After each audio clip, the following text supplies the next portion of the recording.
ভবিষ্যতে কেমন থাকবে বাংলাদেশের সঙ্গে ভারতের সম্পর্ক। মুখ খুললেন বাংলাদেশের সেনাপ্রধান জেনারেল ওয়াকারুজ্জামান। পাকিস্তান আইএসআই এর তরফ থেকে প্রশিক্ষণের ব্যবস্থা করা হচ্ছে বাংলাদেশের সেনাকে। কথায় আছে, বিড়ালের মতো 100 বছর বেঁচে থাকার চেয়ে সিংহের মতো একদিন বেঁচে থাকা উত্তম। বাংলাদেশ বিগত 53 বছরে এমন কোনো সাহসী সেনাপ্রধান পায়নি যিনি ভারতের চোখে চোখ রেখে কথা বলার সামর্থ্য রাখে। তবে বর্তমান সেনাপ্রধান আমাদের 53 বছরের আক্ষেপকে ঘুষাতে চলেছেন। বাংলাদেশকে নিয়ে একের পর এক ষড়যন্ত্র করা ভারতকে ডিরেক্ট ওয়ার্নিং দিল সেনাপ্রধান জেনারেল ওয়াকারুজ্জামান। এটা বোধহয় আল্লাহরই একটা রহমত, যাই না আল্লাহ আমাকে দিয়ে আরো কিছু কাজ করাতে চান বলেই বোধহয়। আমাদের অন্যায়টা কি? আমাকে কেন ফ্যাসিস্ট বলা হয়, কেন স্বৈরাচার বলা হচ্ছে? আমি কোন স্বৈরাচারী কাজ করেছি? সম্মানিত দর্শক মণ্ডলী, আওয়ামী আগ্রাসনে চতুর্দিকে যখন রক্তের ঘ্রাণ, মানুষ যখন বেঁচে থাকার শেষ আশাটুকু হারিয়ে ফেলেছিল, সেই কঠিন সংকটময় ক্লান্তি লগ্নে বাংলাদেশের মানুষকে বেঁচে থাকার আশা জাগিয়েছেন দেশপ্রেমিক সেনাপ্রধান জেনারেল ওয়াকারুজ্জামান।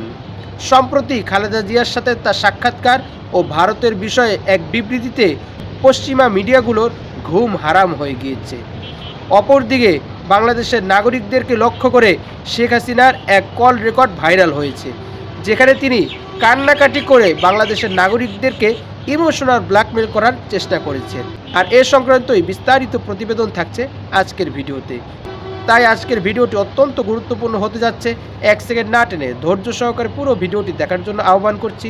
আর একটি ছোট্ট রিকোয়েস্ট করছি, তা হলো যদি আপনি আমাদের এই চ্যানেলের নতুন দর্শক হয়ে থাকেন, অবশ্যই আমাদের এই চ্যানেলটি সাবস্ক্রাইব করে একটি লাইক দিয়ে পাশে থাকা বেল বাটনটি অন করে দিবেন। তাই আর কথা নয়, চলুন সরাসরি আমরা ভিডিওতে চলে যাই।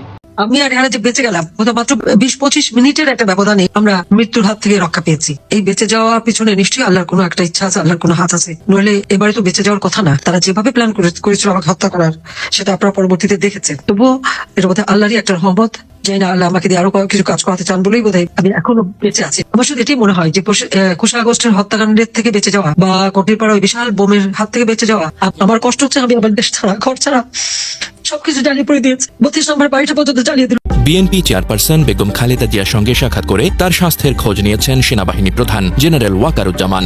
বৃহস্পতিবার 8:30টায় গুলশানে খালেদা জিয়ার বাসভবনে প্রবেশ করেন ওয়াকারুজ্জামান। সেনাপ্রধানের সঙ্গে তার সহধর্মিণী ছিলেন। প্রায় 40 মিনিট তারা ফিরোজায় অবস্থান করেন। মেজর জেনারেল অবসরপ্রাপ্ত ফজলে ইলাহি আকবরের বরাত দিয়ে বিএনপির মিডিয়া সেলের সদস্য সাইদুল কবির খান এ তথ্য জানিয়েছেন। বিএনপি চেয়ারপারসন খালেদা জিয়ার সঙ্গে দেখা করেছেন সেনাপ্রধান general Wakeruzzaman. BNP chairperson Khaleda জিয়ার স্বাস্থ্যের খোঁজ নিলেন সেনাপ্রধান general Wakeruzzaman. BNP chairperson Begum Khaleda জিয়ার সঙ্গে সস্ত্রীক দেখা করেছেন সেনাপ্রধান জেনারেল ওয়াকারুজ্জামান। দর্শক, গুরুত্বপূর্ণ একটি রাজনৈতিক খবরের বিশ্লেষণ করছি। খালেদা জিয়ার সঙ্গে দেখা করেছেন সেনাপ্রধান। এর ভেতরে একটি গভীর রাজনৈতিক তাৎপর্য খুঁজে পাচ্ছেন রাজনৈতিক বিশ্লেষকরা। কি সেটা? সেনাপ্রধান জেনারেল ওয়াকারুজ্জামান আজকে যে বার্তা দিছে ভাই, মানে পরেরটা পরে দেখা যাবে। ভারতের সাথে বাংলাদেশের সম্পর্কে চলছে টানাপোড়েন। এমন পরিস্থিতিতে এবার ভারতের সঙ্গে সম্পর্ক নিয়ে মুখ খুললেন সেনাপ্রধান জেনারেল ওয়াকারুজ্জামান। চেয়ারপারসন বেগম খালেদা জিয়ার গুলশানের বাসভবনে যান সেনাবাহিনী প্রধান জেনারেল ওয়াকারুজ্জামান। সেনাপ্রধান ও তার সহধর্মিণী দীর্ঘ 40 মিনিট খালেদা জিয়ার বাসভবনে অবস্থান করেন। বিএনপির নির্ভরযোগ্য একটি সূত্র এ তথ্য নিশ্চিত করেছেন। হঠাৎ করে অন্তত 3 জন উপদেষ্টার পদত্যাগের গুঞ্জন শুরু হয়েছে। সেনাপ্রধান রাতে বিএনপি চেয়ারপারসন বেগম খালেদা জিয়ার বাসায় গিয়ে তার সঙ্গে সাক্ষাৎ করলেন। দুটো ঘটনাই বাংলাদেশের রাজনীতির জন্য খুবই গুরুত্বপূর্ণ ঘটনা। আস্তে আস্তে সমন্বয়ক শব্দটার সাথে অনেকের অ্যালার্জি ফিল হচ্ছে। ছাত্র সমন্বয়ক, তার উপর ব্যাপক হামলা হয়েছে। পিটিয়ে দিন শেষে তাকে হাসপাতালে পাঠানো হয়েছে। মাথাতে কয়েকটা সেলাইয়ের কাজও লেগেছে। বাংলাদেশের উপর ভারতের দাদাগিরির দিন শেষ উল্লেখ করে তিনি দাদাদের সাফ জানিয়ে দেন, ভারতকে যেমন বাংলাদেশের প্রয়োজন, ঠিক একইভাবে ভারতেরও বাংলাদেশকে প্রয়োজন। এতদিন বাংলাদেশকে নিয়ে ভারতের রাজনৈতিক নেতারা যে নোংরামি করেছে তার জবাব দিয়েছে বাংলাদেশের সেনাপ্রধান।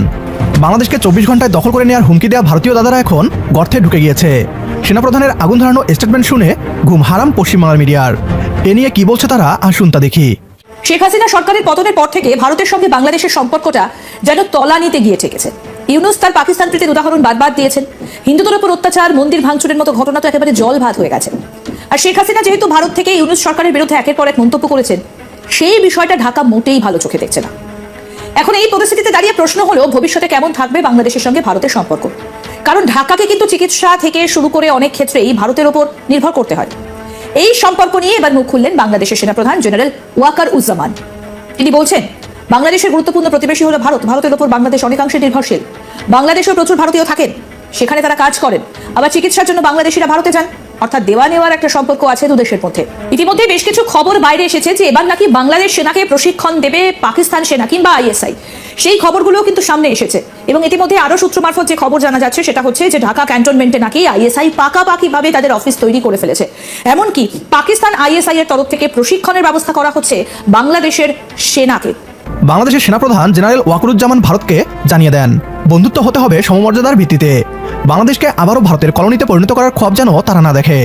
এই প্রথম আমরা এমন একজন সেনাপ্রধান পেলাম যিনি ভারতের চোখে চোখ রেখে জবাব দিতে জানেন।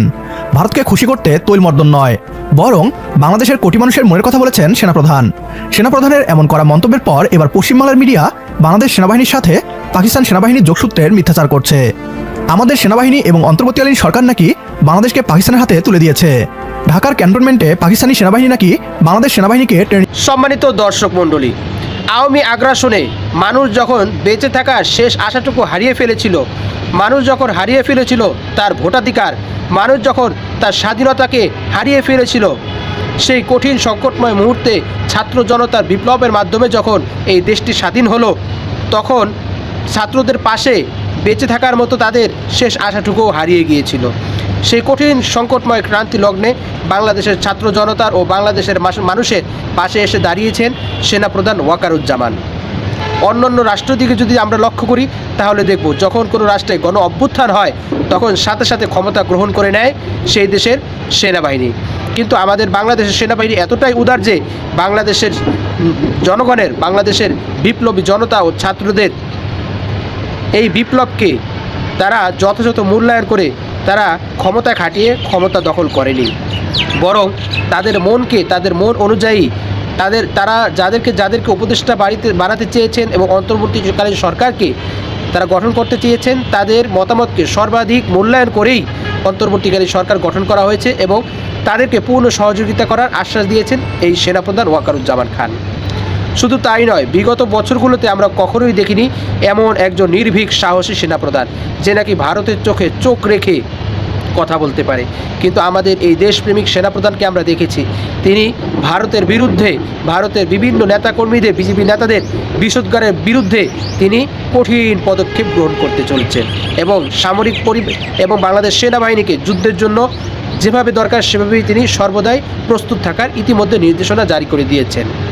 অপরদিকে আমরা দেখেছি শেখ হাসিনা মায়া কান্নাকাটি করে তার কি অপরাধ, সে কি ফ্যাসিস্ট, সে কি অন্যায় করলো, কেন তাকে দেশে আসতে দেওয়া হচ্ছে না, কেন তাকে মেরে ফেলার কেমন ষড়যন্ত্র করা হচ্ছিল, ইত্যাদি ইত্যাদি বিভিন্ন প্রকার ইমোশনাল কথাবার্তা, কান্নাকাটির অভিনয় করে।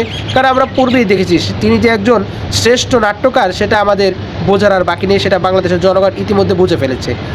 তিনি বিভিন্ন মায়া কান্না কেটে বাংলাদেশের মানুষকে ইমোশনাল ব্ল্যাকমেল করতে চেয়েছেন, কিন্তু বাংলাদেশের মানুষ তার এই ইমোশনাল ব্ল্যাকমেলে যে কান দিবে না সেটা তিনিও ভালো করে জানেন। সুতরাং অযথা এমন কান্নাকাটি করে, অভিনয় করে বাংলাদেশের মানুষকে বোকা বানানোর দিন শেষ হয়ে গিয়েছে। বরং যদি আপনি বাংলাদেশের মানুষকে সে আগের মতো বোকা ভেবে থাকেন তাহলে আপনিই বরং ভুলের জগতে বসবাস করছেন। সম্মানিত দর্শক মণ্ডলী, আজকের এই ভিডিও সম্পর্কে আপনার কি মতামত? অবশ্যই আপনার সে মূল্যবান মতটি আমাদের কমেন্টস বক্সে জানাবেন। আর আজকের এই ভিডিওটি যদি আপনার ভালো লেগে থাকে অবশ্যই ভিডিওটি একটি লাইক দিয়ে শেয়ার করে দিবেন। আজ এই পর্যন্তই, সকলে ভালো থাকবেন, সুস্থ থাকবেন, নিরাপদ থাকবেন এই আশা ব্যক্ত করে আজকের ভিডিও এখানেই শেষ করছি। আমিন ওয়া আখিরু দাওয়ানা আলহামদুলিল্লাহি রাব্বিল আলামিন। আসসালামু আলাইকুম ওয়া রাহমাতুল্লাহি ওয়া বারাকাতুহু।